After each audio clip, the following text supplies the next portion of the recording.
Dear students, BA द्वितीय वर्ष प्रथम पेपर संसाधन भूगोल के अंतर्गत हम विश्व के प्रमुख कृषि प्रदेशों के बारे में अध्ययन कर रहे थे, जिसमें हम व्लिट्सी के द्वारा प्रतिपादित 13 कृषि प्रदेशों के बारे में पढ़ रहे थे।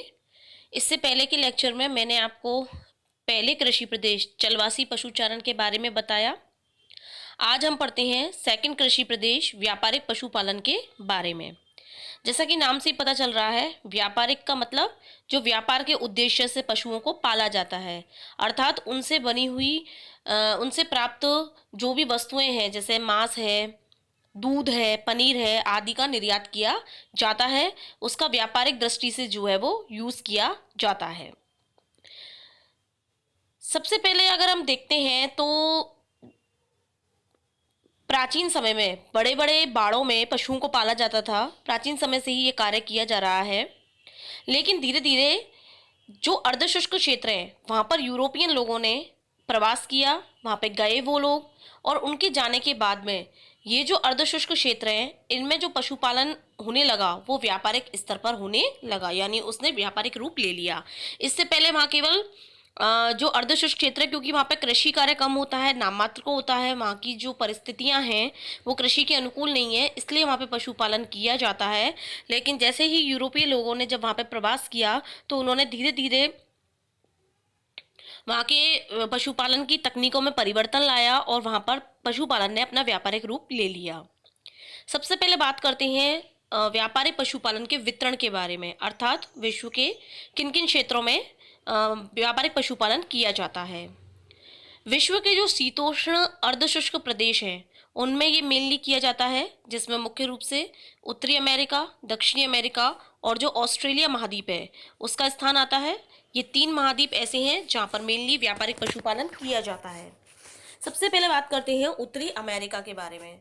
उत्तरी अमेरिका में पश्चिमी संयुक्त राज्य अमेरिका और कनाडा का जो प्रियरी क्षेत्र है तथा उत्तरी मैक्सिको, इन तीनों ही क्षेत्रों में व्यापारिक पशुपालन किया जाता है। यहाँ पर जो यूरोपीय लोग थे उनके आने से पहले बनेले भैंसे रहते थे। बनेले भैंसों की एक क्या है, ब्रीड है जो यहाँ पर विचरण करती थी, और यहाँ के जो मूल निवासी रेड इंडियन है वो इन बनेले भैंसों को मार करके खाते थे। फिर धीरे धीरे यहाँ पर जो है वो पशुपालन के तरीकों में अंतर आया, और उत्तरी मैक्सिको, दक्षिणी टेक्सास और जो कैलिफोर्निया में गाय, बैल और घोड़े हैं उनको पालने का कार्य स्टार्ट हुआ। ये काम स्टार्ट किया स्पेन के लोगों ने। इसके बाद में धीरे धीरे अनुकूल वातावरण होता गया, जिसके कारण यहाँ पर पशुओं की संख्या में धीरे धीरे वृद्धि आने लगी, और जो पशुपालन है, जैसे कि जो एक स्थानीय स्तर पर पशुपालन होता था उसने अपना व्यापारिक रूप ले लिया। उत्तरी अमेरिका में जो घास के क्षेत्र है वहाँ पर पशुओं को का पालना आसान हो जाता है, क्योंकि वहाँ पर क्या है, घास आसानी से मिलती है। इसके अलावा जो उत्तरी अमेरिका है उसके उत्तरी भागों में तो ग्राम और दक्षिणी भागों में बफेलो नाम की घास मिलती है। इसके अलावा जो उच्च पर्वतीय क्षेत्र हैं उनमें भी छोटी छोटी घास मिलती है। तो इन घासों के मिलने के कारण यहाँ पर जो चारागाह हैं उनको विकसित करना और पशुओं का पालन करना काफी आसान हो गया है। मांस के लिए पशुपालन जो किया जाता है वो वृहद मैदान, एरिजोना और पूर्वी जो आरेगन के पठार हैं तथा जो उच्च पर्वतीय घाटी हैं उनमें किया जाता है। यहाँ पर मांस के लिए गाय, भेड़ और सुअरों को बड़े पैमाने पर पाला जाता है। तो इस तरीके से जो उत्तरी अमेरिका है उसमें जो घास के मैदान है, यहाँ पे शुष्क घास के जो मैदान मिलते हैं, जिसके कारण यहाँ पर जो है वो मांस उद्योग का काफी विकास हुआ है। इसके अलावा अगर हम बात करें तो उत्तरी अमेरिका में ही शिकागो है जहाँ पे मांस की बड़ी मंडी है। यहाँ पर पैकिंग करके जो मांस हुए हैं उसको रेफ्रिजरेशन के माध्यम से रखा जाता है और फिर पैकिंग करके निर्यात कर दिया जाता है। इसके अलावा जो पश्चिमी संयुक्त राज्य हैं उनके रेंचों में मांस के चौपाए और दूसरे उत्तम ऊन की भेड़ें जो हैं उनको पाला जाता है। इसके अलावा यहाँ पे अंगोरा बकरियां हैं उनको भी पाला जाता है। तो इस तरीके से हम देख सकते हैं कि अमेरिका में मेनली जो पर्वतीय क्षेत्र है उनकी घाटियां हैं और घास के मैदानों में पशुपालन किया जाता है। सेकंड आता है दक्षिण अमेरिका। दक्षिण अमेरिका में अर्जेंटीना, यूरुग्वे और दक्षिणी ब्राजील में जो व्यापारिक पशुपालन है वो मेनली किया जाता है। अर्जेंटीना में जो बड़े बड़े घास के बागान हैं, चारागाह हैं, जहाँ पर मांस के लिए पशुओं को, और 1/3 भेड़ें जो होती हैं वो पाली जाती हैं। यहाँ पर मेनली पंपाज शीतोष्ण घास के मैदान है। पशुपालन का सबसे ज्यादा विस्तार जो है वो पंपाज में और पैटागोनिया में ही है। पंपाज में डरहम, हरफोर्ड और अंगुस नस्ल के गाय बैल और डॉम्स व मैरिना नस्ल की भेड़ें पाली जाती हैं। इसके अलावा जो गाय बैल और भेड़ है वो मांस के लिए, और मांस के अलावा जो मैरिनो भेड़ है वो ऊन के लिए ही केवल पाली जाती है। इसके अलावा यहाँ पर दक्षिणी पैटागोनिया, दक्षिणी चिली, टिएरा फ्यूगो और फॉकलैंड द्वीप भी हैं जहां पर भेड़ें पाली जाती हैं।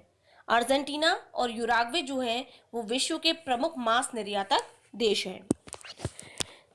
तो जो अर्जेंटीनिया क्षेत्र है यहाँ पे बड़े बड़े चारागाह विकसित किए गए हैं। इन चारागाहों में मेनली जो पशुओं का पालन है वो किया जाता है। यहाँ पर पशुओं से जो भी उत्पाद प्राप्त होते हैं उनका विश्व के अन्य देशों में निर्यात कर दिया जाता है। तो यहाँ पर भी जो व्यापारिक पशुपालन है उसका काफ़ी विस्तार देखने को मिलता है। इसके बाद आता है ऑस्ट्रेलिया। ऑस्ट्रेलिया में जो व्यापारिक पशुपालन है उसमें उसका कुल निर्यात में 60% हिस्सा है। यहाँ पर दक्षिण पूर्वी भागों में भेड़ के साथ साथ गाय बैल भी पाले जाते हैं।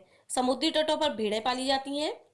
ऑस्ट्रेलिया में बहुत बड़े बड़े चारागाह हैं। इसके अलावा यहाँ पे जो क्वींसलैंड है और न्यू साउथ वेल्स है उसमें पशुओं को खिलाने के लिए ब्रिगोल नाम की वनस्पति मिलती है। उस ब्रिगोल नाम की वनस्पति से ही यहाँ पे पशुपालन बढ़ता है।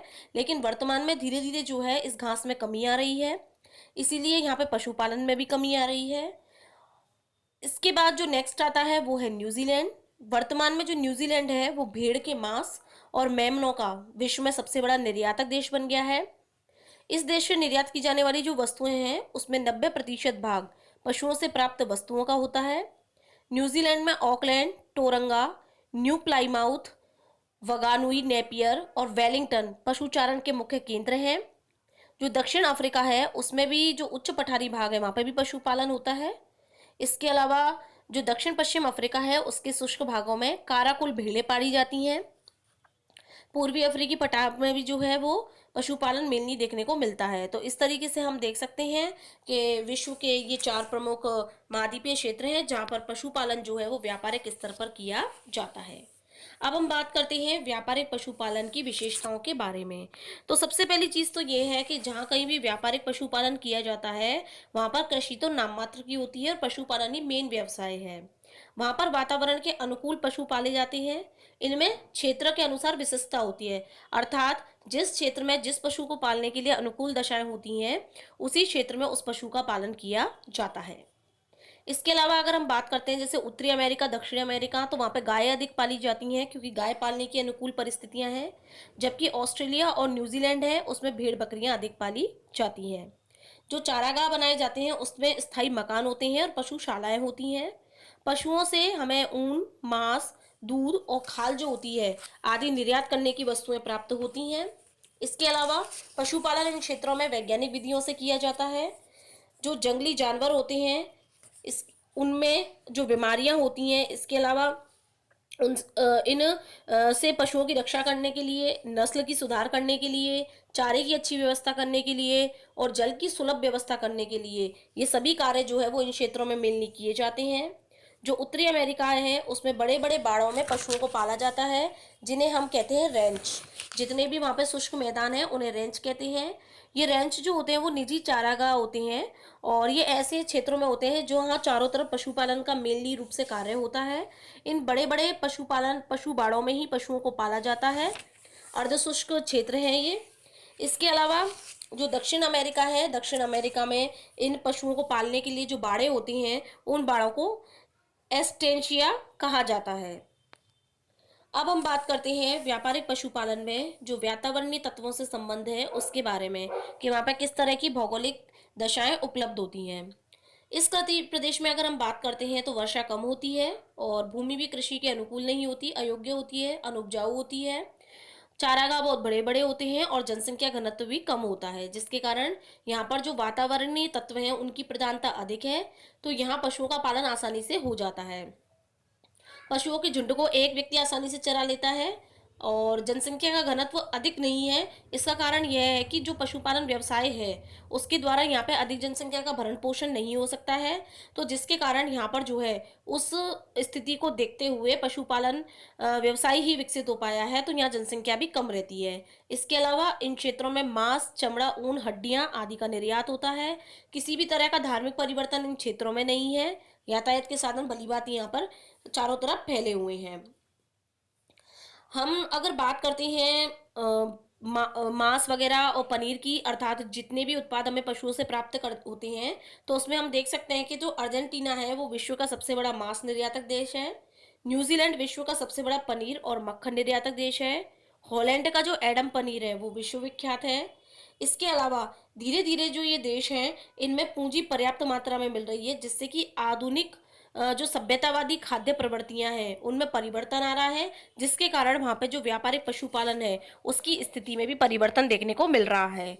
तो इस तरीके से हम देख सकते हैं कि हमारा सेकंड जो व्यापारिक पशुपालन है वो फर्स्ट पशुपालन से काफ़ी अलग है। चलवासी पशुचारण में तो एक स्थान से दूसरे स्थान पर स्थानांतरित होकर केवल अपने भरण पोषण के लिए पशुपालन होता था, जबकि व्यापारिक पशुपालन में देश की आय को बढ़ाने के लिए और व्यापारिक उद्देश्य से जो है वो बड़े बड़े बालों में पशुओं को पाला जाता है। अब इसके बाद में जो अगला प्रकार है उसके बारे में हम अपने नेक्स्ट लेक्चर में पढ़ेंगे।